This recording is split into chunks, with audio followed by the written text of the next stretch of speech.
وقالت الملائکۃ العذاب، اور وہ جو عذاب والے فرشتے ہیں وہ کہیں گے انہ لم یعمل خیرا قط، تو نے توبہ کے بعد کوئی نیک عمل تو کیا ہی نہیں، تو کس بنیاد پر اس کو تم جنت میں لے جاؤ گے؟ اس کو تو دوزخ میں جانا چاہیے۔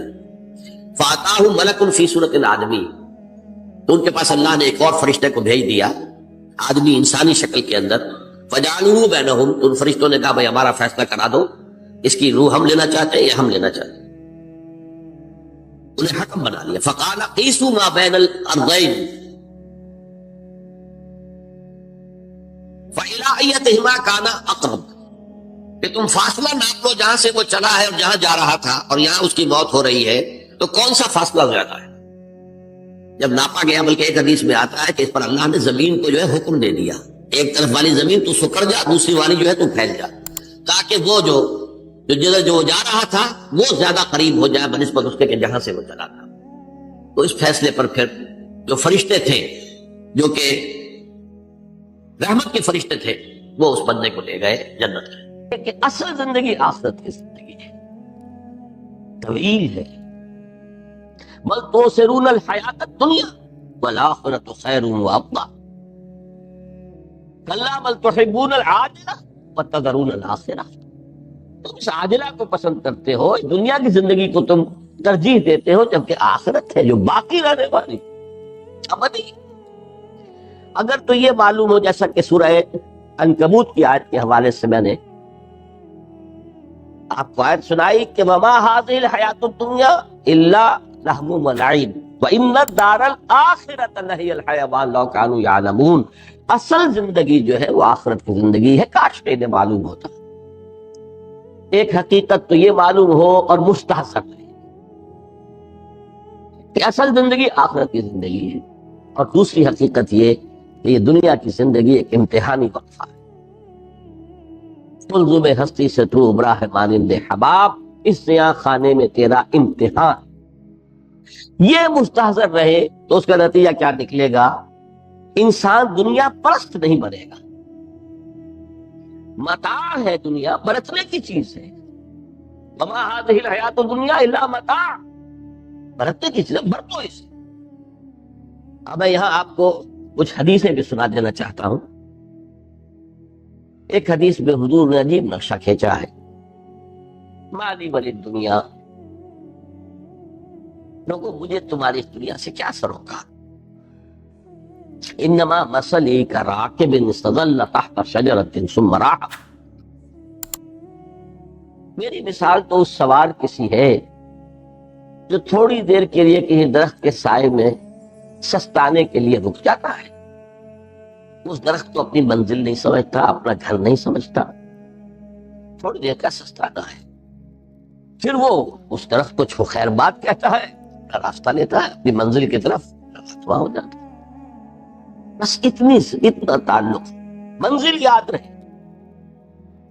چنانچہ ایک دوسری بڑی پیاری حدیث ہے، بہت مختصر کی ہے، انما الدنیا خلقت لکم وانتم خلقتم للآخرہ، دیکھو یہ دنیا تمہارے لیے بنائی گئی، خلق لکم ما فی السماوات و ما فی الارض، قرآن مجید کہتا ہے، اسی لیے میں نے کہا تھا خلافت ہمیں دینی تھی تو سب کچھ ہمارے لیے بنایا گیا، یہ محفل سجائی گئی ہے ہمارے لیے، یہ سب ہمارے لیے بنایا گیا، پورے عالم کو مسخر کیا گیا ہمارے لیے، سخر لکم، سورج بھی چاند بھی ہر چیز تمہارے لیے مسخر کی گئی ہے۔ انما الدنیا خلقت لکم وانتم خلقتم للآخرہ، لیکن تمہاری تخلیق ہوئی ہے، تمہیں بنایا گیا ہے، تمہیں پیدا کیا ہے آخرت کے لیے۔ یہ منزل یاد رہے، میرا ٹھکانہ وہ ہے، میرا گھر وہ ہے، میری منزل وہ ہے، یہ راہ گزر ہے، یہ سفر ہے، یہ ایک وقفہ ہے، امتحانی وقفہ ہے۔ خلق الموت والحیات لیبلوکم ایکم احسن عملا۔ لیکن اب تیسری حدیث سنیے، اور یہ ہے وہ کہ جو اس دنیا کو جو میں نے شروع میں کہا تھا بڑی ٹھوس حقیقت ہے، یہ اللہ کی تخلیق ہے، سنجیدہ تخلیق ہے، ہم نے کوئی کھیل کود کے لیے تو نہیں بنایا ہے۔ ربنا ما خلقت ھذا باطلا، حضور فرماتے ہیں الدنیا مزرعۃ الآخرہ، دنیا آخرت کی کھیتی ہے، یہاں بو گے تو وہاں کاٹو گے، یہاں بو گے نہیں تو کاٹو گے کیا فرق؟ اس اعتبار سے غور کیجئے، یہ دنیا اور حیات دنیاوی کا ایک ایک لمحہ ایک بڑی عظیم حقیقت بن کر سامنے ہے۔ ہماری حیات دنیاوی کا ایک ایک لمحہ ابدی ہے پوٹینشلی، کیوں کہ اس میں جو کچھ ہم کما رہے ہیں اس کے نتائج ابدی زندگی پر پھیلے ہوئے ملیں گے۔ تو گویا کہ یہ جو ہے یہ گھڑی محشر کی ہے، طور سے محشر میں ہے، پیشکر غافل عمل کوئی اگر دفتر میں ہے، یہاں کا ایک ایک لمحہ تمہارے لیے بہت قیمتی ہے، یہاں وہ محنت کرو، کاشت کرو تاکہ وہاں کاٹ سکو۔ الدنیا مزرعۃ الآخرہ۔ اب دیکھیے یہ جو انداز ہے قرآن کا، وما الحیات الدنیا الا متاع الغرور، جو ہماری گفتگو کا آج عنوان ہے، اس کے دو نتیجے نکلتے ہیں عملاً۔ ایک نتیجہ جو صحیح ہے، جو قرآن نکالنا چاہتا ہے، جس کی طرف اسلام رہنمائی کرتا ہے، ایک ہے بالکل منفی نتیجہ جس کی اسلام نفی کرتا ہے۔ وہ منفی نتیجہ کیا ہے؟ دنیا دھوکے کی ٹٹی ہے، چھوڑو گھر گرہستی کو، دفع کرو، رب سے لو لگانی ہے۔ یہ شادی کر کے اور گھر گرہستی کا کھکھیڑ بول لینا، کہاں ایک پیٹ کا پالنا، کہاں 10 پیٹ لگ جائے پیچھے، اسی میں آدمی جو ہے گم ہو کر رہ جاتا ہے۔ لہذا گھر گرہستی کو چھوڑو، تجدد کی زندگی گزارو۔ پھر یہ تمدن ہر جگہ شر ہے، برائی ہے، دھوکہ ہے، فریب ہے، جھوٹ ہے، دفع ہو جاؤ، جاؤ کہیں پہاڑوں کی چوٹیوں پر، کہیں غاروں میں، گفاؤں میں، کہیں جنگلوں میں دھنی نما۔ یہ ہے اس کا ایک منطقی نتیجہ جو نکلا ہے، اور تقریباً تمام مذاہب عالم میں نکلا ہے۔ رحمانیت جس کی جس شد و مت کے ساتھ نفی کی ہے محمد رسول اللہ صلی اللہ علیہ وسلم، لا رحمانیت فی الاسلام، اسلام میں کوئی رحمانیت نہیں، نفی ہے، مکمل نفی، لا رحمانیت فی الاسلام۔ فرمایا کہ النکاح من سنتی، یہ میری سنت ہے، میرا طریقہ ہے، گھر گرہستی کی زندگی اختیار کرنا یہ میری سنت۔ 3 صحابہ پر کچھ اسی طرح کا غلبہ ہو گیا تھا۔ صحابہ میں ہر طرح کے لوگ تھے، ان میں وہ لوگ بھی تھے کہ جو بڑے ریشنلسٹ تھے، کل کے حوالے سے بات سمجھنے والے۔ حضرت عمر کو ہم کہہ سکتے ہیں کہ سر خیل تھے رضی اللہ تعالیٰ۔ درویش منش لوگ بھی تھے، کچھ پر یہ تقویٰ کا اور درویشی کا بہت زیادہ غلبہ ہو گیا تھا، مغلوب الحال ہم انہیں کہہ سکتے ہیں۔ حضرت عبداللہ ابن عمرو بن العاص رضی اللہ تعالیٰ عنہما، ایک عجیب سائملٹینیس کنٹراسٹ ہے باپ اور بیٹے میں۔ عمرو بن العاص بہت بڑے سیاستدان، مدبر، عرب نے چوٹی کے جو 3 سیاستدان پیدا کیے ان میں سے ایک عمرو بن العاص ہے، واریر، کانکرر، سیاستدان۔ لیکن عبداللہ ابن عمرو بن العاص بالکل درویش، روزانہ روزہ ساری رات کھڑے، نہ بیوی سے کوئی سروکار، نہ کسی سے کوئی سروکار۔ حضور کو اطلاع ملی، بلا لیا، جواب طلبی ہو گئی، یا عبداللہ اولم مخبر انک تصوم الدہر وتقوم اللیل، اے عبداللہ مجھے یہ خبر دی گئی ہے تم ساری رات کھڑے رہتے اور روزانہ روزہ رکھتے، کیا کہتے ہیں؟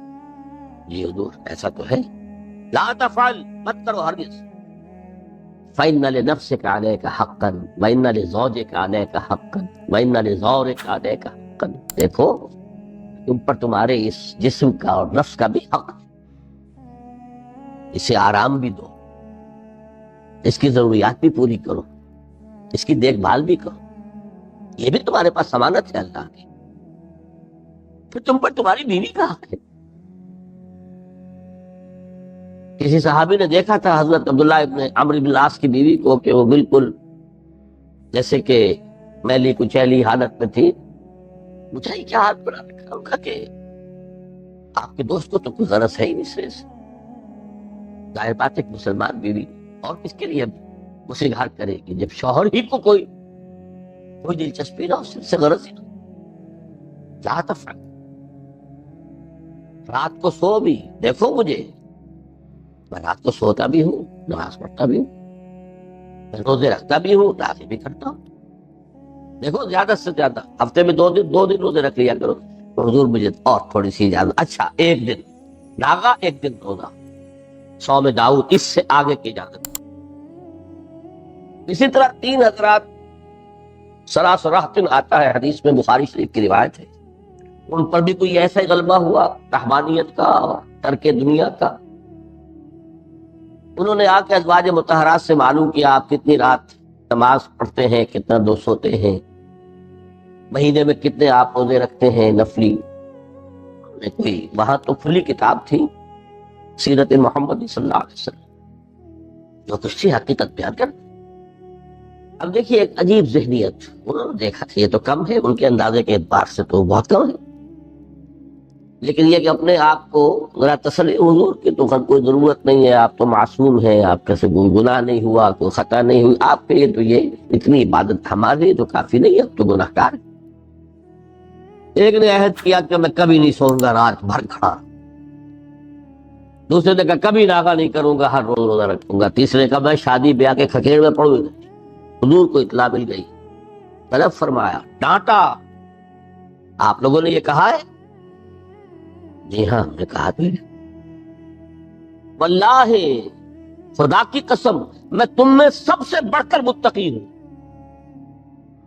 لیکن میں رات کو سوتا بھی ہوں، نماز بھی پڑھتا ہوں، روزے رکھتا بھی ہوں، ناغے بھی کرتا ہوں. میری گھر گرستی کی زندگی ہے، میری بیویاں ہیں. من رغب عن سنتی فلیس منی، یہ ٹکڑا جو جوڑ دیا جاتا ہے نکاح کے خطبے میں اس حدیث کے ٹکڑے کے ساتھ، یہ تو علیحدہ حدیث ہے بالکل، النکاح من سنتی، اور یہ ٹکڑا اس طویل حدیث کا ہے، من رغب عن سنتی فلیس منی، جو میری سنت کو پسند نہیں کرتا پھر اس کا مجھ سے کوئی تعلق نہیں.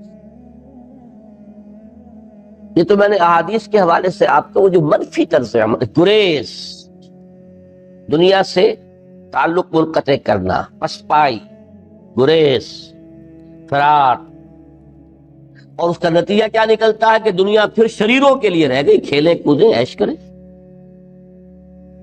جو سلیم الفطرت نیک لوگ تھے وہ تو گئے، لہذا ان کو اب کوئی روک ٹوک کرنے والا ہی نہیں، کوئی پوچھنے تاچنے والا نہیں. ظالم جو چاہے ظلم کرے اور جس طرح چاہے شریر جو ہے شرارتیں کرے. قرآن مجید میں سورہ حدید اس اعتبار سے نہایت عظیم صورت ہے، نہایت عظیم صورت ہے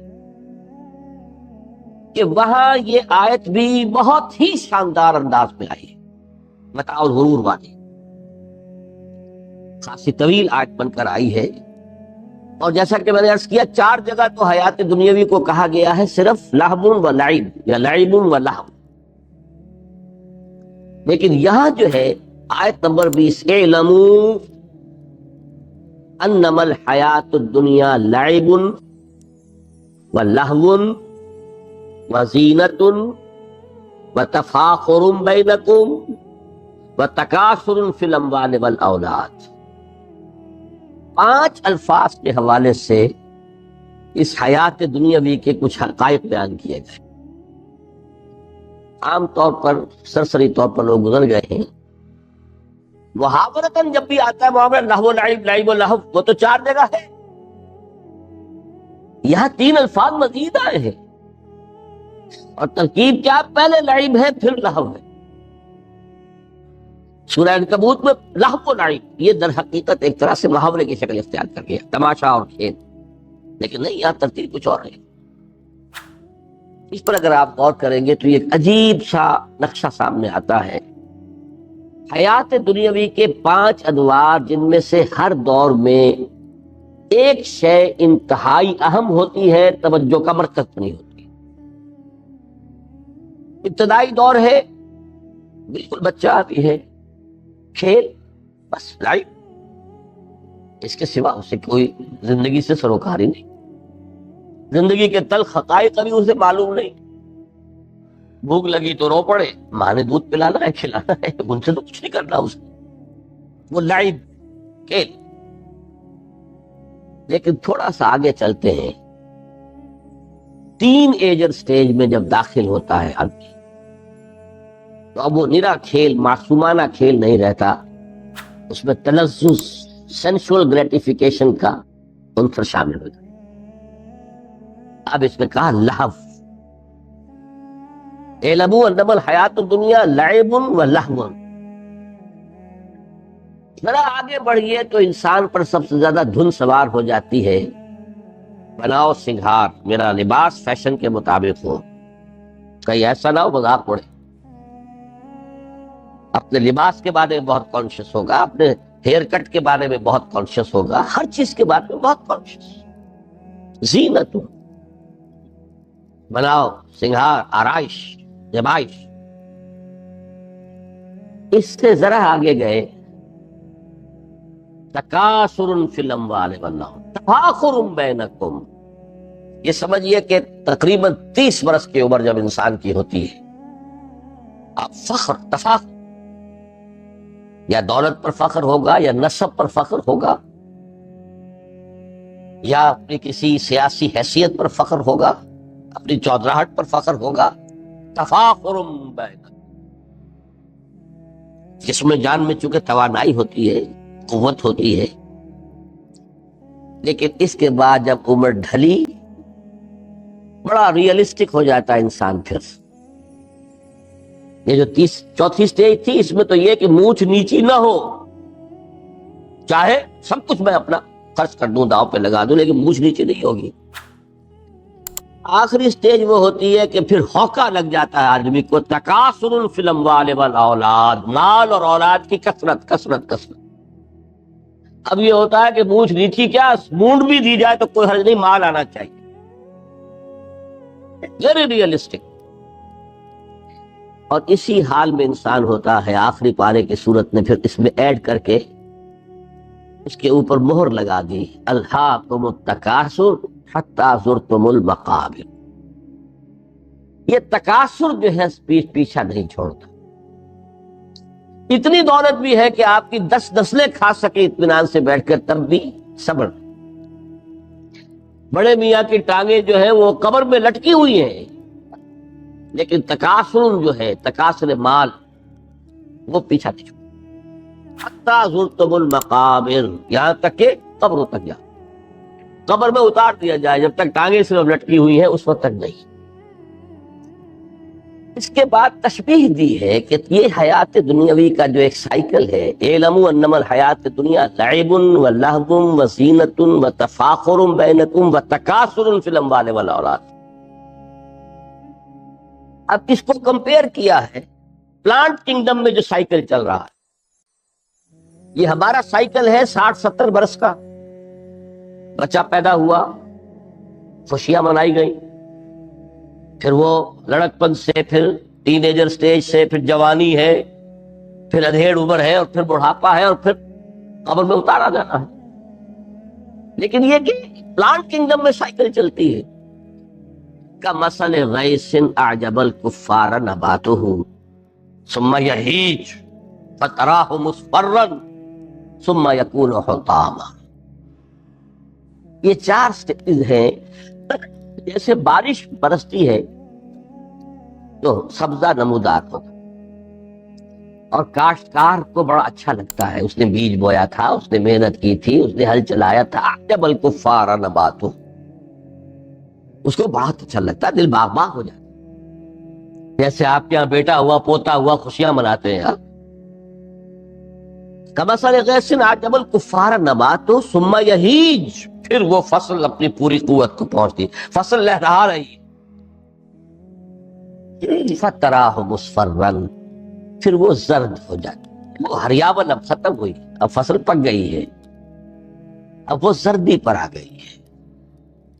ثم یکون حطاما، پھر وقت آتا ہے، اگر وہ خضرو گھاس ہے تو پھر وہ چورا چورا ہو کر پھر وہ مٹی میں مل جاتی ہے، اور اگر فصل ہے تو کھیتی کٹ گئی، اس کے بعد کیا رہ گیا وہاں؟ وہ چورا ہی رہ جاتا ہے باقی۔ یہ لائف کا سائیکل چل رہا ہے، 3 مہینے کا ہو، 4 مہینے کا ہو، یہ ہے پلانٹ کنگڈم کا، وہ ہے سائیکل انسانی زندگی کا۔ اب فرمائی ٹیپ کی بات جو ہے، وَفِي الْآخِرَةِ عَذَابٌ شَدِيدٌ وَمَغْفِرَةٌ مِّنَ اللَّهِ وَرِضْوَانٌ۔ دیکھو دنیا کی زندگی تو ان سٹیجز سے ہو کر گزری جاتی ہے، جو پیدا ہوا ہے اس پر بڑھاپا بھی آئے گا، موت بھی۔ کل نفس ذائقۃ الموت، جو سورہ آل عمران کی 185ویں آیت کا پہلا جملہ ہے۔ ہر انسان کو جو پیدا ہوا موت آ گئی۔ اب یہ ہے کہ وہ کہیں آپ نے محل میں گزار لی زندگی، کسی کٹیا میں گزار لی زندگی، کسی کی فٹ پاتھ پر گزر گئی زندگی، زندگی گزر جاتی ہے، گزرتی ہے، اور ان 5 سٹیجز میں سے ہو کر گزرتی ہے۔ آپ گندی گلیوں میں بچوں کو کھیلتے ہوئے دیکھتے ہیں، وہ بھی کھیل رہے ہوتے ہیں، نالیوں کے پانی کے اندر کھیل رہے ہوتے ہیں، ان کا بھی کھیل ہے، گندے جوہر میں کھیل رہے ہوتے ہیں۔ وہ تو ہے زندگی کی وہ سٹیج جو ہے کھیل کی ہے۔ کسی کے پاس بڑے قیمتی کھلونے ہیں، ان سے کھیل رہا ہے، کوئی اس طرح گلی ڈنڈا کھیل رہا ہے یا کچھ اور کھیل رہا ہے، لیکن وہ 5 سٹیجز تو آئیں گی۔ اعلموا انما الحیات الدنیا لعب ولہو وزینۃ وتفاخر بینکم وتکاثر فی الاموال والاولاد کمثل غیث اعجب الکفار نباتہ ثم یہیج فتراہ مصفرا ثم یکون حطاما وفی الآخرۃ عذاب شدید ومغفرۃ من اللہ ورضوان۔ آخرت میں جا کر یہ بائیفرکیشن ہو جانی ہے، یا تو شدید عذاب اور یا اللہ کی مغفرت اور رضا۔ Now the choice is yours، اما شاکرا و اما کفورا، فیصلہ تم خود کرو۔ وما الحیات الدنیا الا متاع الغرور، یہاں بھی آخری الفاظ وہ ہے کہ دنیا کی زندگی دھوکے کے سوا کچھ نہیں۔ کیوں؟ اگر تو دنیا کی زندگی میں گم ہو گئے، جیسے کہ اقبال نے کہا ہے کہ کافر کی یہ پہچان کے آفاق میں گم ہے، اور مومن کی یہ پہچان کے گم اس میں ہے آفاق۔ دنیا میں رہو، طالب دنیا نہ بنو، طالب عقبہ، طالب آخرہ۔ دنیا میں رہو، برتو، استعمال کرو، تمہارے لیے پیدا کیا گیا بھائی، برتو، متاع ہے، برتنے کی شے ہے۔ حلال اور حرام کی پابندیاں سامنے رکھو، باقی برتو۔ مطلوب یہ نہ، مقصود یہ نہیں، مطلوب آخرہ۔ انما الدنیا خلقت لکم وانتم خلقتم للآخرہ۔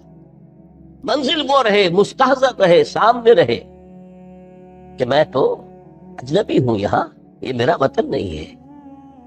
الدنیا سجن المومن و جنت الکافر، جیسے کسی پرندے کو کسی پنجرے میں بند کر دیا گیا ہو، اس طرح ہمیں اس دنیا میں بھیج دیا گیا، اللہ کی مرضی ہم نے بھیجا ہے۔ جب تک وہ چاہتا ہم رہیں گے یہاں، لیکن ہمارا دل یہاں نہیں لگے گا۔ بازار سے گزرا ہوں، خریدار نہیں ہوں، طالب دنیا کا۔ تب تو یہ کوئی دھوکے کا سودا نہیں، وطن نہیں، بالکل نہیں۔ حضور نے خود فرمایا مجھے تمہاری دنیا میں سے فلاں فلاں چیزیں بہت پسند ہیں، تو کس قدر ریئلسٹک ہیں۔ آپ نے عورتوں کے بارے میں فرمایا مجھے اس دنیا سے پسند ہے عورت، کوئی تصنع اور کوئی بھی تکلف اور کوئی خلاف فطرت بات نہیں کہ محمد رسول اللہ صلی اللہ علیہ وسلم۔ آنکھوں کی ٹھنڈک میری نماز میں ہے، مجھے خوشبو پسند ہے، عورت کی طرف بھی آپ کا رجحان تھا۔ قرآن مجید میں آتا ہے اے نبی اب کوئی اور نکاح آپ نہیں کریں گے، وَلَوْ أَعْجَبَتْكَ حُسْنُهُنَّ، چاہے ان کا حسن جو ہے وہ آپ کو اچھا لگے، اب اجازت نہیں ہے مزید، بس فل سٹاپ، جتنے نکاح ہو چکے ہو چکے۔ تو یہ دنیا کو حضور نے صلی اللہ علیہ وسلم دنیا پر سوار رہو، دنیا کو اپنے اوپر سوار نہ ہونے دو، بس بات صرف یہ ہے۔ کافر کی یہ پہچان کہ آفاق میں گم ہے۔ اسی لیے سورہ کہف کا ایک مرکزی مضمون ہے، پہلے رکوع میں بات آتی ہے اِنَّا جَعَلْنَا مَا عَلَى الْأَرْضِ زِینَةً لَهَا لِنَبْلُوَهُمْ أَيُّهُمْ أَحْسَنُ عَمَلًا۔ نے اس دنیا پر جو کچھ ہے، یہ اسکائی اسکریپرز بن گئے ہمارے زمانے میں، اور یہ شاندار بلڈنگز ہیں، اور یہ کچھ ہے، ہم نے زینت اور زیبائش اور آرائش بنا دیا ہے تاکہ آزمائیں. انہی کے حسن کے شکار ہو جاتے ہو اور ان کے پرستار بن کر رہ جاتے ہو. رخ روشن کے آگے شمع رکھ کر وہ یہ کہتے ہیں ادھر جاتا ہے دیکھیں یا ادھر پروانہ آتا. پھر بھی اللہ ہی کے عاشق بنے رہو, اللہ ہی سے محبت کرو تو کامیاب ہو گئے. دنیا کو برتو. اگر دنیا یہ عروس سے ہزار داماد جو ہے اگر کہیں یہ محبوبہ بن گئی تو اچھا دیکھیے اس سورہ حدید میں اب یہ دنیا کی حقیقت کو اس طرح بیان کر کے دو نتیجے جو اس سے نکلتے ہیں ان کو علیحدہ علیحدہ بیان کر دیا.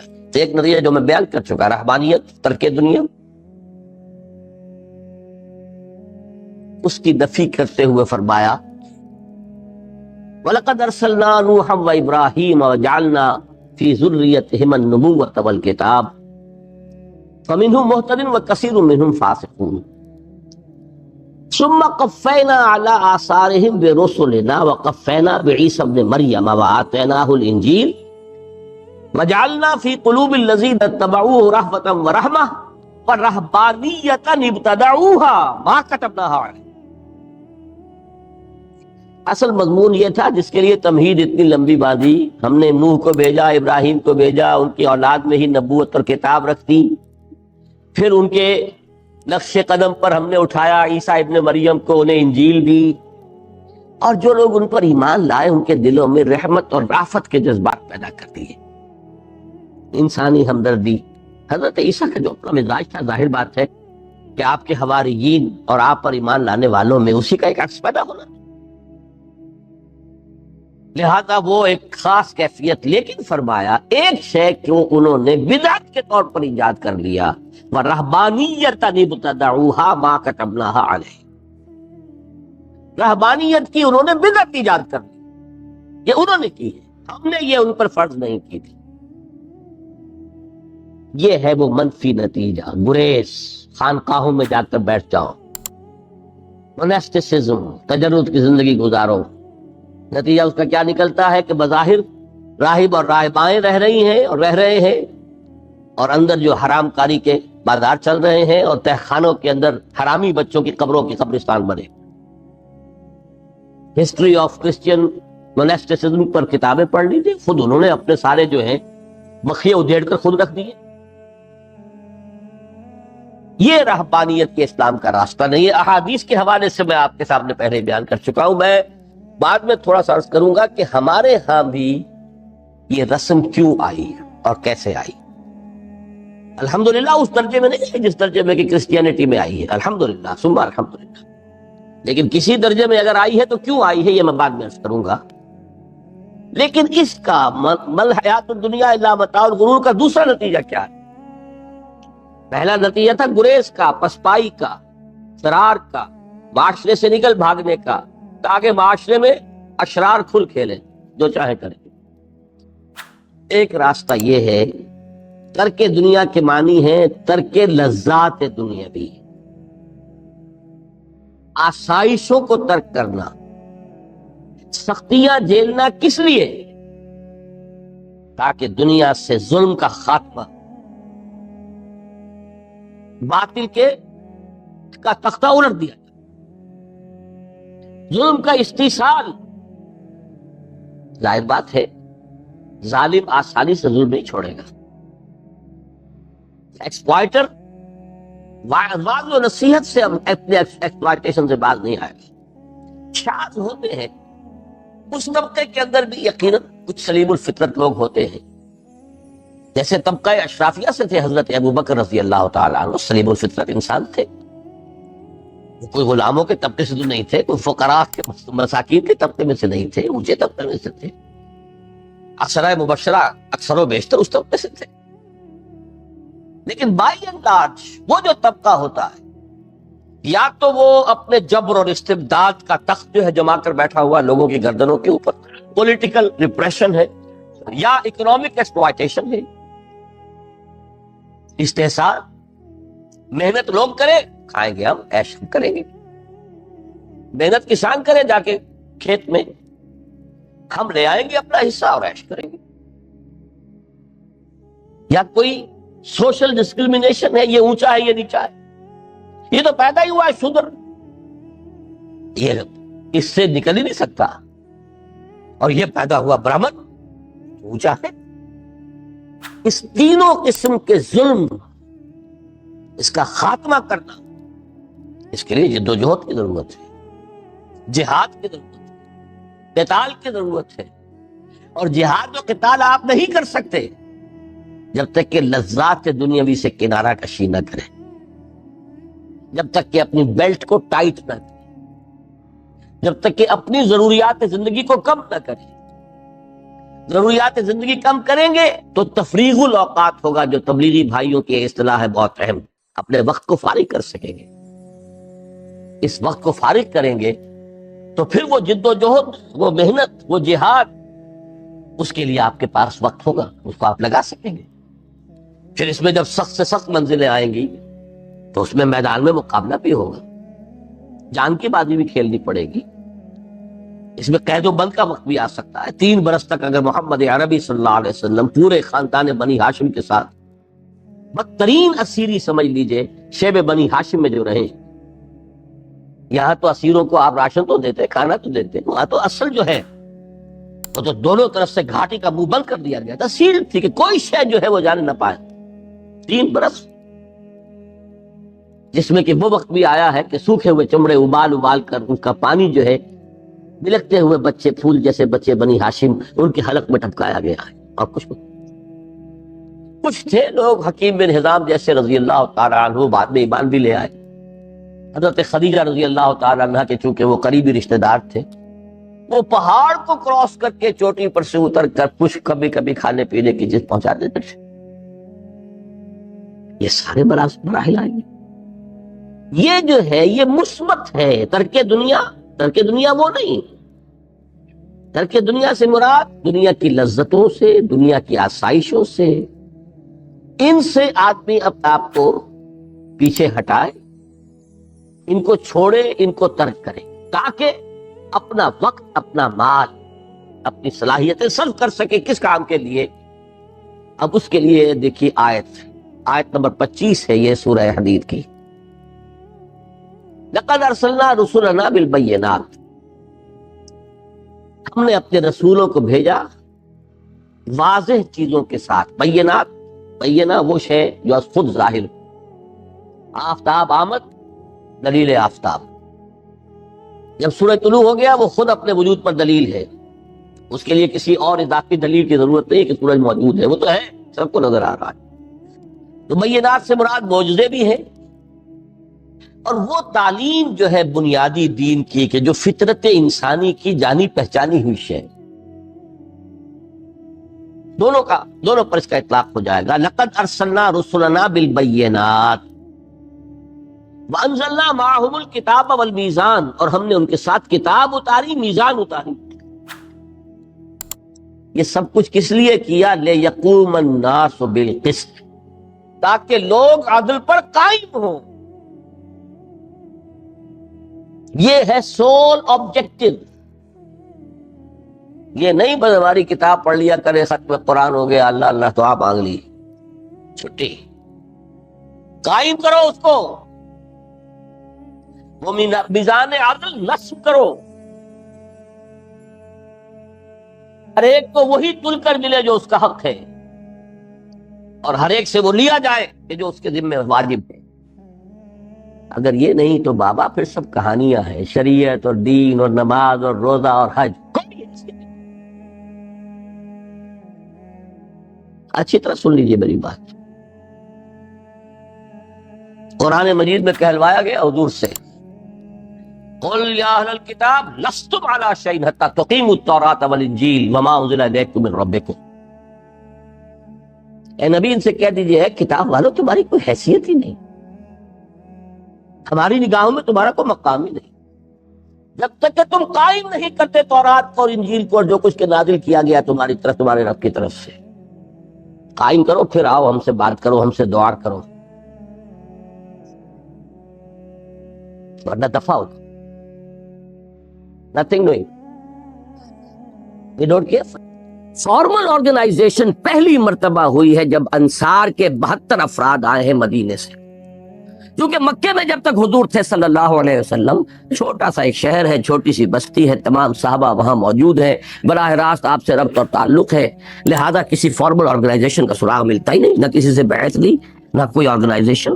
لیکن جب مدینے کے لوگ آئے، فاصلہ ہے 350 میل کا، کوئی کانٹیکٹ نہیں ہو سکتا، کوئی لوکل نظم قائم کرنا پڑے گا. تب نمبر 2 چیز جو تنظیم میں ملتی ہے وہ بیعت ہے. پہلی بیعت لی حضور نے ان صحابہ کرام سے 72 افراد سے جو مکے سے آئے تھے. اور وہ بیعت کیا تھی، ذرا اس کے الفاظ اور ترجمہ سن لیجئے، پتہ چل جائے گا کہ اس سے زیادہ کسی ریولوشنری آرگنائزیشن کا اس سے زیادہ مؤثر اور درست کوئی کانسٹیٹیوشن ممکن نہیں.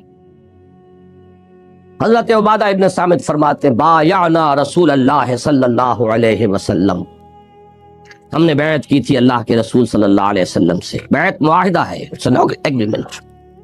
کس بات پر؟ علی السمع والطاعہ، سنیں گے اور مانیں گے، فی العسر والیسر، چاہے آسانی ہو چاہے مشکل ہو، والمنشط والمکرہ، چاہے ہماری طبیعتیں آمادہ ہو چاہے ہمیں اپنی طبیعتوں پر جبر کرنا پڑے، وعلی اثرۃ علینا، چاہے دوسروں کو ہم پر ترجیح دے دی جائے، وعلی لا ننازع الامر اہلہ، جسے آپ صاحب امر بنا دیں گے اس سے بھی نہیں جھگڑیں گے، اس کا بھی حکم مانیں گے، وعلی ان نقول بالحق اینما کنا لا نخاف فی اللہ لومۃ لائم، ہاں حق بات ضرور کہیں گے جہاں بھی ہوں گے، کسی ملامت کرنے والے کے ملامت کے خوف سے ہم اپنی زبانوں پر تالا نہیں ڈالیں.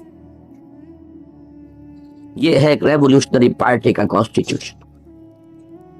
تمام ہاتھ باندھ دیے حضور نے پہلے ہی قدم پر. یہ نہیں صاحب یہ تو آج ایمان لایا، میں 10 سال سے ایمان لایا ہوا ہوں، آپ امیر اس کو بنا رہے ہیں، مجھے کیوں نہیں بناتے؟ علی اثرۃ علینا، یہ اختیار میرا ہے، جس کو چاہوں گا تفویض کروں گا. جی یہ رائے میری نہیں مانی گئی، منشط والمکرہ، رائے مانی جائے نہ مانی جائے، بات تم ضرور کہو، مانی جائے نہ مانی جائے اطاعت کرنی پڑے گی. تو وہ جو موسٹ ڈسپلنڈ آرمی جس کو آپ کہتے ہیں army discipline, there is not to reason why, there is but to do and die، وہ ڈسپلن ہے جو محمد عربی صلی اللہ علیہ وسلم نے پیدا کیا. تربیت میں اولین چیز وہی، نظریے کی پختگی کے لیے قرآن پڑھو اور پڑھو اور پڑھو. رات کا آدھا حصہ کھڑے رہو، پونا حصہ کھڑے رہو، 2/3 کھڑے رہو، ریپیٹ، اس کو ہیمر کرو اپنے اندر. یا ایھا المزمل قم اللیل الا قلیلا نصفہ او انقص منہ قلیلا او زد علیہ ورتل القرآن ترتیلا ومن اللیل فتہجد بہ نافلۃ لک. اس قرآن کو جتنا ہیمر کرو گے اپنے اندر، اتنی ہی اس نظریے کے ساتھ تمہاری وابستگی بڑھے گی، اتنی ہی اللہ کے ساتھ تمہارا تعلق جو ہے اس کے اندر اور مضبوطی آئے گی، اور وہی سورس آف اسٹرینتھ ہے اس ریولوشن کے اندر. نمبر 2 ڈسپلن کی عادت ڈالو، سنو اور مانو. نمبر 3 یہ پیسو ریزسٹنس کے دوران خود بخود تربیت ہو رہی ہے، اس کے لیے کوئی اور کام کرنے کی ضرورت نہیں. ماریں پڑ رہی ہیں، فاقے آ رہے ہیں، لوگوں کو باندھا جا رہا ہے، یہ ساری اس پر کھڑے رہنا، یہی تو صبر اور مصابرت کی تربیت ہے. یہ تمام چیزیں جو ہے، اور اس کے ساتھ نماز، اس کے ساتھ زکوٰۃ، انفاق، کامریڈشپ، یوسرون علی انفسہم ولو کان بہم خصاصہ، اپنے ساتھیوں کی ضرورتوں کو اپنے اوپر ترجیح دو چاہے خود اپنے لیے بھی مشکل پڑی ہوئی ہو. یہ ہے وہ کہ جس نے وہ تربیت پیدا کی تھی جس کا کی گواہی دی ہے ایرانی کسی جاسوس نے، اور میں اس کی ذہانت کی داد دیتا ہوں. جب اس نے یہ کہا ہے، حضرت عمر رضی اللہ تعالیٰ عنہ کے زمانے میں جب ایرانیوں سے جنگ شروع ہوئی ہے تو جاسوسوں نے آ کے حالات دیکھے اور پھر ایک جملے میں کہا یہ عجیب لوگ ہیں، ہم رہبان باللیل و فرسان بالنہار، یہ رات کو راہب نظر آتے ہیں اور دن میں یہ شہ سوار نظر آتے ہیں. دنیا نے پہلے فوجیں بھی دیکھی تھی، لاکھوں کی فوجیں تھی، قیصر اور کسریٰ کی فوجیں، اسٹینڈنگ آرمیز، ٹرینڈ آرمیز، ان کے لشکر موو کرتے تھے. جہاں پڑاؤ ہوتا تھا رات کو کیا ہوتا تھا؟ رنگ رلیاں ہوں گی، آس پاس کی کسی عورت کی عزت کا محفوظ رہ جانا محال عقلی ہے، شراب نوشی ہوگی. اور یہاں ہم نے ان کے پڑاؤ دیکھے ہیں، کوئی سجدے میں گرا ہوا ہے، وہ کھڑا ہوا ہے رو رہا ہے. ان کے جو راہب خانوں کا منظر ہوتا ہے وہ ان کی فوجوں کی رات کا منظر ہے. ہم رہبانوں باللیل. باقی دنیا نے راہب بھی دیکھے تھے، لیکن جو راہب دن میں تھا وہ رات کو بھی راہب، دن میں بھی راہب. یہ دن میں شہ سوار ہوتے ہیں، ان کے ہاتھوں کے اندر ڈھالیں اور تلواریں اور تیر اور گھوڑوں کی پیٹھ پر جمے ہوئے. یہ کمبینیشن ہے ان کوالٹیز کا جو کمال ہے تربیت محمدی کا صلی اللہ علیہ وسلم. اب اس کے ساتھ جمع کر لیجئے یہ تین چیزیں تھیں جس سے وہ طاقت وجود میں آئی ہے. چون پختہ شوی خدرا بر سلطنت جمسن. شروع میں وہ میں پہلے ہی بیان کر چکا، 8 برس کی پیسو ریزسٹنس وہ تو مکے میں ہو گئی. ہجرت کے فوراً بعد اب اللہ نے ایک بیس دے دیا ہے. اس بیس کی تلاش حضور نے خود شروع کر دی تھی، ذہن میں رکھیے. سن 10 نبوی میں فیصلہ ہوا ہے دارالندوہ میں کہ اب حضور کو قتل کر دیا جائے صلی اللہ علیہ وسلم، کیونکہ ابو طالب کا انتقال ہو گیا.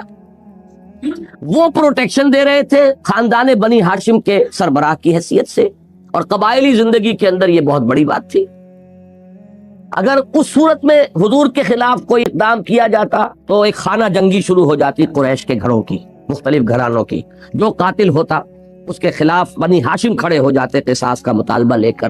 And a house divided amongst itself can not stand. اتنی عقل انہیں بھی تھی کہ ہمیں اپنے قریش کو آپس میں اگر لڑ پڑے تو یہ جو سیادت ہے پورے عرب میں ہماری وہ ختم ہو جائے. یہ وہ چیز تھی 10 برس تک حضور کو جس سے پروٹیکشن ملی. سن 10 میں فوت ہو گئے. ادھر حضرت خدیجہ فوت ہو گئی رضی اللہ تعالی عنہ. گھر کا ایک یوں سمجھیے رفیقہ حیات، تسلی دینے والی اور دلجوئی کرنے والی وہ بھی نہ رہی. اسی لیے عام الحزن کہا ہے حضور نے سے، یہ ہمارے لیے رنج کا سال ہے. مکے میں جب فیصلہ ہو گیا، وہ ان کی پارلیمنٹ تھی ایک طرح کی، فیصلہ ہو گیا قتل کر دو، تو اب حضور کو ایک الٹرنیٹ بیس کی تلاش تھی، متبادل مرکز. اس لیے آپ نے طائف کا سفر کیا. پورے 10 برس کوئی سفر آپ کا ریکارڈ پر نہیں ہے باہر کا. ساری محنت مکے میں ہو رہی ہے. زیادہ سے زیادہ کچھ میلوں میں جا کر تبلیغ، باقی عکاس کا میلہ ہو گیا، کوئی اور میلہ ہو گیا. باقی یہ کہ سارا اب پہلی مرتبہ گئے، لیکن وہاں آپ کو معلوم ہے ایک دن میں حضور کے ساتھ جو کچھ ہوا وہ 10 برس میں پرسنلی حضور کے ساتھ نہیں ہوا تھا. لہذا مایوس ہو کر واپس آئے. اور یہ بات بہت سے حضرات کو جن کو پہلے معلوم نہیں ہے ان کا ذہن ابا کرے گا، وہ شاید اس کو قبول نہ کریں کہ مکے میں جب دوبارہ داخل ہوئے محمد الرسول اللہ تو ایک مشرک کی امان لے کر داخل ہوئے. He couldn't enter مکہ. فیصلہ ہو چکا ہے قتل کر دینے کا. مطعم بن عدی کو پیغام بھیجتے ہیں حضور کہ اگر تم مجھے اپنی امان میں لو تو میں آؤں مکے میں داخل ہوں. اور عرب کی شرافت سے یہ بعید تھا کہ اس سے کوئی امان طلب کرے اور وہ ریفیوز کرتے. اس نے کہا ٹھیک ہے میری امان میں آپ. فرمایا یوں نہیں، خود آ کے لے کے جاؤ. میں اگر کہیں داخل ہوں اور فوراً حملہ ہو جائے، اس لیے کہ جب پارلیمنٹ کا تو فیصلہ ہے، ہر ایک کے پاس لائسنس ہے مجھے قتل کر دینے کا، جو بھی ان کا اجتماعی نظام تھا اس کی طرف سے. لہذا وہ شخص اپنے 6 بیٹوں کو ہتھیار سجا کر مکے سے باہر آیا، حضور کو لے کر گیا ہے.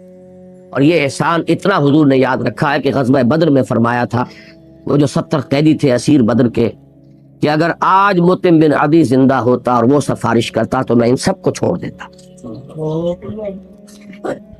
بہرحال لیکن جب اس کے بعد اللہ کی طرف سے وہ کھڑکی کھلی، مدینے سے 6 آدمی، پھر 12 آدمی، پھر 72 آدمی، پھر انہوں نے بیعت کی. اس بیعت میں یہ بھی طے کیا کہ آپ آئیں ہمارے ہاں، یثرب آئیں، ہم آپ کی حفاظت کریں گے جیسے اپنے اہل و عیال کی کرتے ہیں. اگر ہلکا یہاں سے حملہ ہوگا تو ہم پروٹیکٹ کریں. یہ بیس ہے جو اللہ نے عطا کیا ہے مدینے میں. اب یہ نوٹ کر لیجئے، مدینے پہنچ کر صرف 6 مہینے حضور نے لگائے ہیں انٹرنل کنسولیڈیشن. 3 قدم ہیں. وقت بہت تیزی سے ختم ہو رہا ہے، میں صرف گنوا سکتا ہوں اس وقت، تفصیلات آپ میری کتاب میں پڑھ سکیں گے. نمبر 1، مرکز کی تعمیر مسجد نبوی کی. وہی آپ کی خانقاہ بھی، وہی درسگاہ بھی، وہی حکومت کا مرکز بھی، گورنمنٹ ہاؤس بھی، ہر چیز. نمبر 2، انٹیگریشن انصار اور مہاجرین. یہ ایک اتنا تاریخ کے اندر عجیب واقعہ ہوا ہے. ان کا بھائی چارہ اور کیسا کہ لوگوں نے دکانیں تقسیم کر دی، مکان تقسیم کر دیے، یہاں تک کہ ایک انصاری اپنے مہاجر بھائی کو لے گئے گھر کہ میری یہ 2 بیویاں ہیں، آپ کو جو پسند ہو میں اسے طلاق دے دوں، آپ اس سے شادی کر لیں. اس وقت تک پردے کا حکم تھا نہیں. میں یہ گوارا نہیں کر سکتا کہ میرے گھر میں 2 بیویاں ہوں اور میرا بھائی اللہ کے نبی نے جسے میرا بھائی بنایا ہے اس کا گھر آباد نہ ہو. ختم. تیسرا کام یہود کو جکڑ لینا، جس کو کہ آپ منٹگومری واٹ کی اگر کتاب پڑھیں گے تو جتنی اس کے پاس ووکیبلری تھی اس نے ختم کر دی ہے یہاں تعریف کرتے ہوئے حضور کی دور اندیشی اور معاملہ فہمی اور تدبر اور سیاسی معاملات کا اور دور کے آنے والے حالات کی پیش بینی اور پیش بندی، جتنی ووکیبلری ممکن ہے خرچ کر دی ہے، اس لیے کہ جکڑے گئے، معاہدے کے اندر جکڑ لیا، common defence, joint defence of Medina. اب جو بھی کچھ انہوں نے کیا وہ غداری کی، خلاف وعدے کے خلاف کیا، اپنا گلٹی کانشنس، اور گلٹی کانشنس کے پاس پھر وہ طاقت نہیں رہتی کہ وہ کھڑا ہو سکے میدان میں، لہذا کبھی بھی وہ کھلے میدان میں مقابلے میں نہیں آ سکے، سوائے سازشیں کرنے کے کبھی بھی حضور کا مقابلہ کھلے میدان میں نہیں کر سکے۔ 3 کام 6 مہینے میں کرتے ہی اب حضور نے اقدام شروع کیا ہے، ایکٹیو ریزسٹنس، اس کو پہچان لیجئے۔ سیرت کے یہ حصے جو میں نے ابھی تک بیان کیے تو آپ میں سے اکثر حضرات کے سامنے ہوں گے، یہ حصہ جو ہے یہ ہماری تاریخ کے اندر گم ہو گیا ہے۔ گم کیوں ہو گیا ہے کہ ہم پر پچھلے 200 سال یا کم سے کم 100 سال جس انداز میں بیتے ہیں اس میں ہمارا ایک اپولوجیٹک انداز بن گیا۔ مغرب نے ہم پر اعتراض کیا اور حضور کی سیرت پر بڑی خونی سیرت ہے یہ اور بڑے خونی مسلمان ہے یہ، اور بوئے خو آتی ہے اس قوم کے افسانوں سے۔ ہم نے کہا نہیں جی نہیں، بالکل نہیں، یہ تو خام خام پر الزام ہے، ہم نے تو جنگ خود کی نہیں، یہ تو ایک ڈیفنس کے اندر جو تھا مدافعانہ جنگ ہوئی ہے۔ یہ جو اپولوجیٹک انداز تھا اس نے سیرت کے اس باب کو بالکل دفن کر دیا۔ اچھی طرح جان لیجئے کہ انیشیٹو ہجرت کے بعد حضور نے لیا صلی اللہ علیہ وسلم۔ حضور ریفیوجی بن کر نہیں گئے تھے، یہ ہجرت تھی، ایک بیس کی تلاش میں گئے تھے، اور بیس اس لیے ہوتا ہے کہ وہاں سے اقدام کیا جائے۔ صرف 6 مہینے آپ نے لیے، اس کے بعد آپ نے اقدام شروع کر دیا، اور وہ اقدام کیا تھا؟ 2 کام ذہن میں رکھیے، اور جدید 2 اصطلاحات سے ساری بات واضح ہو جائے گی۔ Economic blockade of Mecca and political isolation of Quraysh. ان کی لائف لائن تھی وہ کیروان روٹ، شمال کو جا رہا ہے بدر کے قریب سے ہو کر شام کی طرف، جنوب کو جا رہا ہے یمن کی طرف طائف سے ہو کر۔ ان دونوں پر آپ نے چھاپا مار دستے بھیجنے شروع کر دیے، ان کے لائف لائن کے اوپر ہاتھ ڈالا، اکنامک بلاکیڈ آف مکہ۔ اور خود آپ بھی تشریف لے گئے۔ یہ 8 مہمیں ہیں بدر سے پہلے۔ عام لوگ سمجھتے ہیں کہ پہلا معاملہ بدر کا ہے، اور بدر میں چونکہ چڑھ کر قریش آئے ہیں اس لیے اس کو تو ہمارے سیرت نگاروں نے، اس دور کے سیرت نگار بھی، چاہے وہ علامہ شبلی ہو چاہے کوئی ہو، وہ سب کے سب اس معاملے کے اندر وہ معذرت خواہانہ ذہن لیے ہوئے ہیں کہ وہ بدر کی بات تو بیان کریں گے، بدر سے پہلے 8 جو مہمیں ہیں ان کا ذکر ہی نہیں کرتے۔ آپ کو کھود کر نکالنی پڑیں گی کہیں۔ اللہ کا شکر ہے کہ اب جو سیرت پر کتابیں آ رہی ان میں موجود ہیں، لیکن یہ ایک دور تھا جس میں ہم نے چھپایا، انیشیٹو حضور نے لیا ہے۔ قریش کے بارے میں آپ کو بتا دوں کہ اگرچہ وہاں ہاکس بھی تھے جو چاہتے تھے کہ اب ہم جائیں اور مدینے میں بھی چین سے ان کو نہ رہنے دیں، لیکن وہاں ڈوز بھی تھیں۔ عتبہ ابن ربیعہ کا ایک قول ریکارڈ پر ہے کہ اس نے یہ کہا تھا جب لوگوں کو دیکھا کہ بہت جوش و خروش سے چاہتے ہیں کہ جا کے محمد کا پیچھا کریں، اور پہنچے مدینے بھی صلی اللہ علیہ وسلم، اس نے کہا کہ دیکھو اب یہ ہمارے سر سے بلا ٹل گئی، یہاں سے چلے گئے، اب تم محمد کو عرب کے حوالے کر دو صلی اللہ علیہ وسلم، اب تو مقابلہ ہوگا باقی عربوں کا اور حضور کا صلی اللہ علیہ وسلم۔ اگر محمد جیت گئے، پورے عرب کے اوپر اگر غلبہ ہو گیا تو بھی ہمارا کیا نقصان ہے، آخر قرشی ہے نا، ہماری حکومت قائم ہو جائے گی۔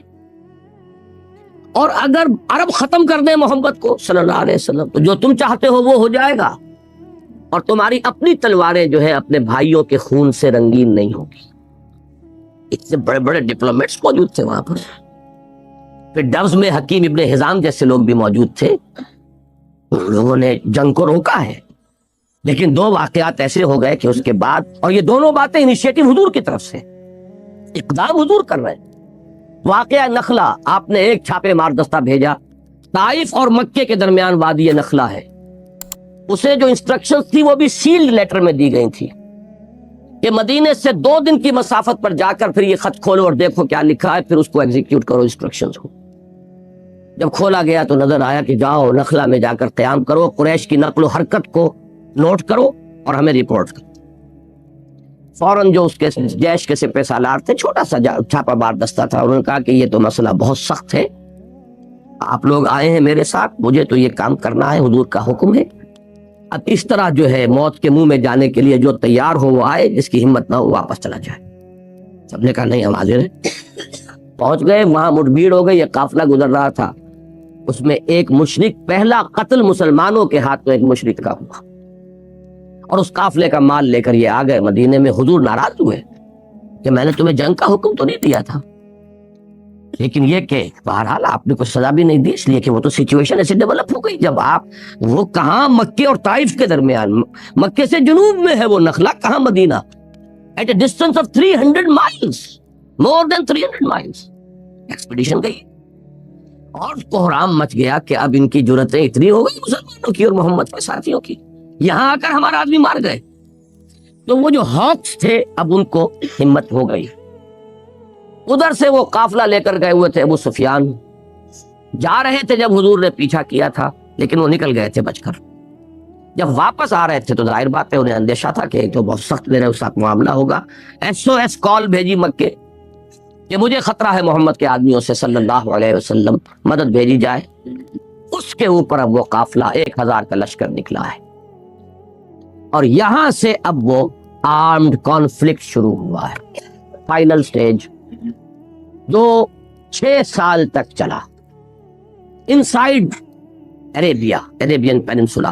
اوپر کی بات کی ہے، وہ جو انٹرنیشنل لیول پر ایکسٹینشن ہے ریولوشن کا حضور کے، وہ اس کی چھوڑ دیجئے بات، تو عرب کی حد تک 6 سال، یعنی 17 رمضان مبارک سن 2 ہجری کو پہلا وہ مقابلہ کھلا میدان میں جنگ کی صورت میں، جس کا نام جنگ بدر ہے، اور 10 رمضان مبارک سن 8 ہجری کو 6 سال بعد مکے میں داخلہ 10,000 قدوسیوں کی جماعت کے ساتھ۔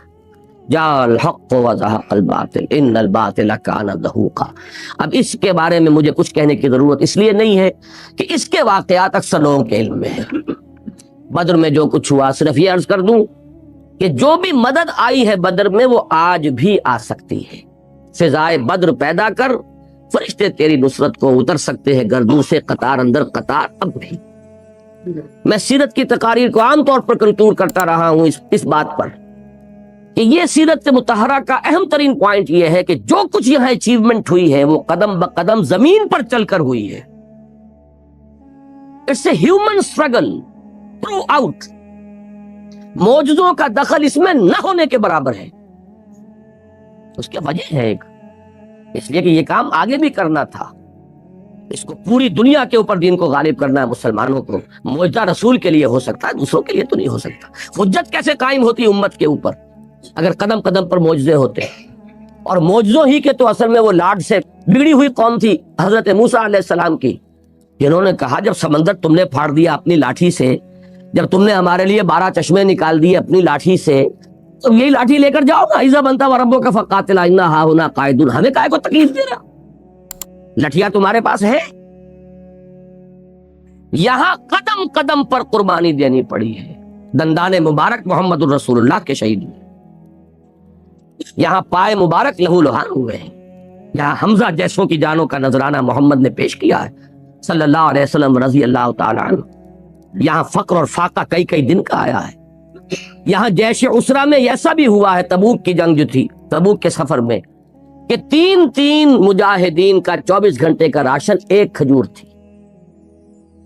من و سلوہ نازل نہیں ہوا، کیا ہوا؟ وہاں من و سلوہ نازل ہو گیا تھا، یہاں من و سلوہ نازل نہیں ہوا۔ یہ نہ سمجھیے کہ کوئی برکات نہیں ہوئی یا مدد نہیں آئی، سب کچھ ہوا ہے، لیکن وہ اسی درجے میں جس درجے میں آج بھی وہ اس رحمت کے دروازے بند نہیں ہے۔ معجزہ جسے کہتے ہیں وہ آپ کو نظر نہیں آئے گا کہ فوراً جو ہے وہ کھانا جو ہے آسمان سے اتر آیا ہو۔ فاقے ہیں، جھیلو، برداشت کرو، آگے بھی یہ اسٹرگل ہوگی تو انہی وادیوں میں سے گزر کر ہوگی۔ حجت کیسے قائم ہوگی کہ یہ کام جو ہے، اگر تمہیں فاقہ آتا ہے تو میرے بھی پیٹ کے اوپر 2 پتھر پڑے ہوئے تھے غزوہ خندق میں، تھے کہ نہیں تھے؟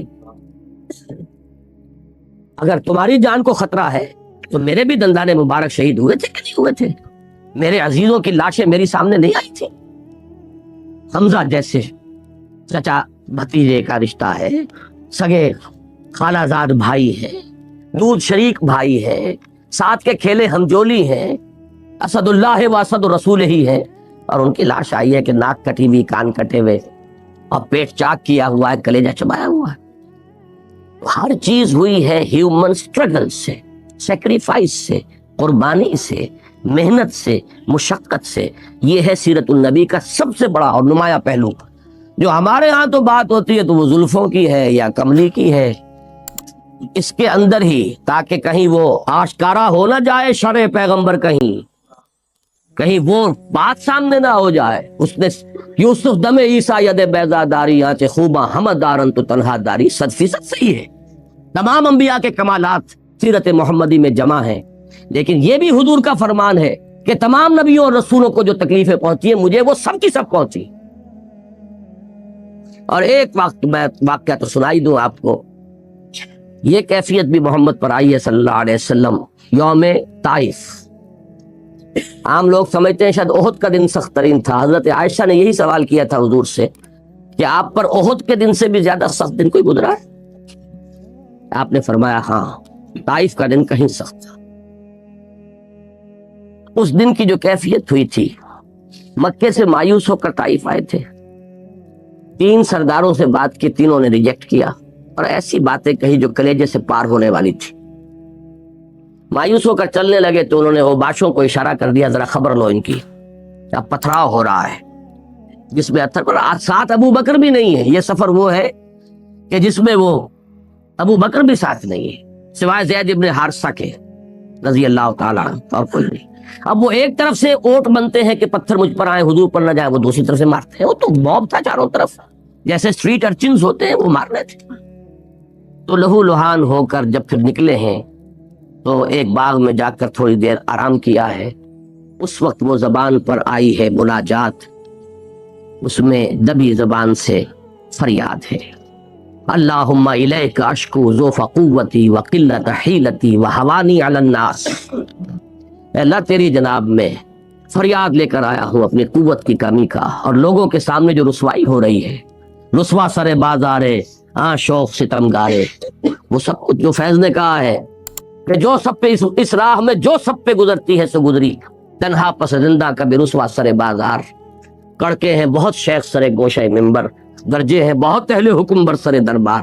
وہ ہوا تو پروردگار الا من تکلونی، کس کے مجھے حوالے کر دیا، الا بعید یتجہمنی او الا عدو ملکت امری، کیا دشمن کے حوالے مجھے کر دیا ہے کہ جو چاہے کر گزرے؟ لیکن اس کے بعد وہ مقام رضا سامنے آتا ہے، ان لم یکن علی غضبک فلا ابالی، پروردگار اگر تو ناراض نہیں ہے، تیری رضا اسی میں ہے تو کوئی پرواہ نہیں، ہر چہ باد آباد ماں کشتی طرح بنداختے کہ ہر چہ ساقی ما ریخت عین الطاف۔ بہرحال یہ ہے وہ 6 سٹیپس۔ اب آخری بات ہے، اور میرا 1.5 گھنٹے کا وقت پورا ہو گیا ہے، میں آپ سے 5-7 منٹ صرف اور لوں گا۔ اس میں کہاں ہمیں اجتہادی تبدیلی کرنی پڑے گی؟ میری کتاب میں یہ چیپٹر شامل نہیں تھا فرسٹ ایڈیشن میں، جو سیکنڈ ایڈیشن اب آیا ہے، مجھے پتہ نہیں یہاں پہنچا ہے کہ نہیں پہنچا ہے۔ اس میں وہ 40 صفحے کی وہ تقریر بھی اب شامل ہو گئی ہے، جس میں میں نے اس پر گفتگو کی ہے کہ یہ تو ہے آبجیکٹو اسٹڈی آف دی سیرہ۔ اس میں تو ہمیں اپنا ذہن، اپنا فکر جو ہے لگائے بغیر سوچنا ہے، بٹوین دی لائنز اخذ کرنا ہے کہ کیا سٹیجز تھیں، کن سٹیجز میں سے گزرے۔ اس لیے کہ ان سٹیجز کو اگر آپ نہیں سمجھیں گے تو بظاہر تضادات نظر آتے ہیں، وہ تضاد کے جس کو ٹائنبی نے کہا ایک جملے میں اتنی خباثت بھری ہوئی ہے کہ Muhammad failed as a prophet but succeeded as a statesman. اس لیے کہ ان کا تصور نبوت جو ہے حضرت مسیح اور حضرت یحییٰ والا، وہ مکی دور میں تو نظر آتا ہے، مدنی دور میں تو وہ نہیں ہے۔ وہاں تو آپ مدبر ہیں، حاکم وقت ہیں، وہاں آپ سپہ سالار ہیں۔ تو Muhammad failed as a prophet but succeeded as a statesman. اسی کو مزید واضح کرنے کے لیے منٹگومری وارڈ کا چونکہ میں نے حوالہ دیا تھا، اس نے 2 کتابوں میں سیرت لکھی ہے، محمد at Mecca, Muhammad at Medina, تاکہ کنٹراسٹ جو ہے نمایاں ہو جائے کہ یہ مکے والا محمد اور ہے اور مدینے والا محمد اور ہے، نعوذ باللہ من ذالک صلی اللہ علیہ وسلم۔ یہ سمجھ میں آئے گا اسٹیجز آف ریولوشن سے۔ کہ ہر دور کا ایک تقاضا ہے.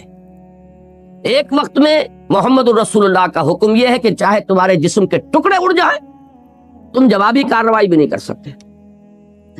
کفو ایدیکم، اپنے ہاتھ بندھے رکھو. اور ایک وقت میں حکم آیا ہے وقاتلوا فی سبیل اللہ الذین یقاتلونکم، قتال کرو اب اللہ کی راہ میں ان سے جو تم سے جنگ کر رہے ہیں. کتب علیکم القتال وہو کرہ لکم وعسى ان تکرہوا شیئا وہو خیر لکم وعسى ان تحبوا شیئا وہو شر لکم واللہ یعلم وانتم لا تعلمون. اب تم پر جنگ فرض کر دی گئی ہے اور تمہیں ناگوار ہے. ہو سکتا ہے کہ کوئی شے تمہیں ناگوار ہو حالانکہ اسی میں خیر ہو، اور کوئی چیز تمہیں پسند ہو حالانکہ اس میں شر ہو. اللہ جانتا ہے، تم نہیں جانتے. بظاہر تو کنٹراسٹ کہیں گے لیکن یہ سٹیجز ہیں اس ریولوشن کی سٹیجز. اسی طرح دیکھیے ایک بڑا کلوز کنٹراسٹ ہے. صلح حدیبیہ کے وقت آپ ایسی شرائط پر صلح کر رہے ہیں کہ جن کو سمجھا جا رہا ہے کہ بہت دب کر صلح ہو رہی ہے.